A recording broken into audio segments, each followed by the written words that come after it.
I think what's really interesting in our space is that in IoT and travel sim, they are types of companies or types of verticals, you can say, that have gone extremely deep in creating really, really good user experiences, number one. So they are better than anyone else at creating user experiences that are truly great for their users, number one.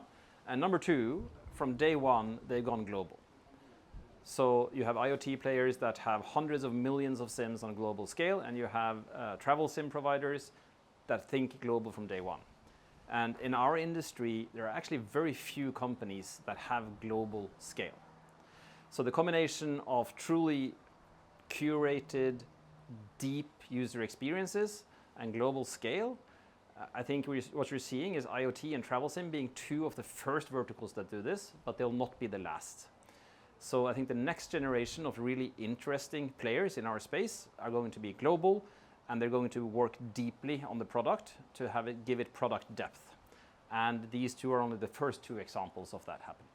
So I think sustainable differentiation is the opposite of just competing on price. It means, again, what I would say, building great user experience on one hand, even for, call it, commodity connectivity, if such a thing exists. Building a truly great user experience, I think, is step one. But maybe the more difficult part and the part where the industry has much more to do is to build what we call product depth. To really use the network for all it's worth, to enhance your product, to make it a little bit better, and to offer something that the next guy can't offer. And at Cisco, we believe that the network has way more capacity than what is being used today to build that product differentiation. As an example, security. We think that the network has a lot to offer on security. It can be DNS blocking, it can be SASE products, it can be anti-spam products, and in totality, you can build the world's most secure SIM. It's not even very hard to do. And we hope that MVNOs are some of the early adopters of pushing the boundaries on building that product depth that doesn't exist in our industry. For most people, Cisco feels like this slightly big monster that does switches and servers. What not as many people know about Cisco is that every day we deliver an as-a-service platform for almost 300 million SIMs. We're one of the world's leading platforms already in this space. After kind of aggregating and building out our capacity, we can now offer both a connectivity management platform, and we can offer full core networks to customers of ours.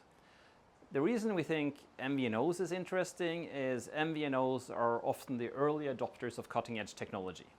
They're often the ones who are willing to kind of step into the unknown and do things that typically the slightly more conservative general MNO space hesitate to do. So we see MVNOs as interesting first movers to push the boundaries of what's possible to do with the network assets.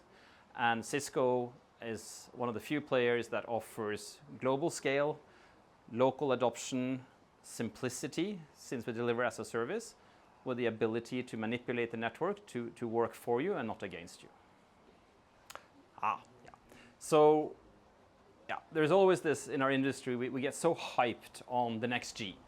There was a hype when we were on 3G and everybody was exuberant about that. Then there was 4G, then there was 5G, there's 6G. And admittedly, I think this is more of a thing for MNOs than for MVNOs. But even MVNOs get too hung up in Gs. For me and for Cisco, we think the Gs are important, but there is so much more you can do within your G as opposed to moving to the next G.